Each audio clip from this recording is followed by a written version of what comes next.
ఒకతను పక్కూరు పని మీద వెళ్ళినప్పుడు ఒక గొర్రెను కొనుక్కున్నాడు. ఏంటది? గొర్రె పిల్లను కొనుక్కున్నాడు. కొనుక్కొని భుజం మీద వేసుకొని వస్తూ ఉన్నాడు. వస్తూ ఉంటే కొంత దూరం వచ్చిన తర్వాత, ఊరి సరిహద్దులకు వచ్చిన తర్వాత పొద్దున్నే తెల్లవారుతుంది. దారిలో ఒకడు కలిసి, ఎలా యాడికి వస్తున్నారా? రాత్రి పక్క ఊళ్ళో డ్రామా ఉంటే పోయి వస్తున్నారా? అక్కడ డబ్బులు వస్తే గాని కొనుక్కొని వస్తున్నాలే. ఓ ఏం కొన్నావు? అదేంద్రా కుక్కను కొన్నావు అన్నాడు. కుక్కనేంద్రా మెళ్ళ మీద వేసుకున్నాడు చూస్తున్నాం అన్నాడు. ఇదేంటి కుక్క అంటుండే, దీని ఎక్క చూస్తా మే అంది. వాడు కుక్క అంటుండు, ఇది అమ్మే అంటుంది ఏందనుకొని ఆడంతే అన్నాళ్లే. 10 మంది 10 రకాలు మాట్లాడతారు.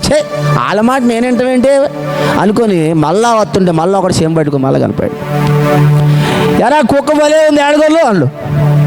అదేంటి మళ్ళీ ఇటు కుక్క అంటాడు, దానికి చెప్తుంది మే అంటుంది భుజాల మీద కూర్చొని. ఇటు కొంచెం డౌట్ స్టార్ట్ అయింది. ఏంటి నా ఒక్కడికి ఇది గొర్రెపిల్ల, వాళ్ళకేమో కుక్క వింటున్నారా విశ్వాసులారా? మన ప్రయాణం కూడా అట్టే ఉంటుంది. మొదలైన స్థారంలో ఉంటుంది. అబ్బా ఆ దూకుడు, ఆ స్పీడు జట్టు కన్నా స్పీడ్ ఉంటుంది. ఆత్మీయతలో, పరిచర్యల్లో, దేవుని పనిలో, ప్రార్థనలో, ఉపవాసములో.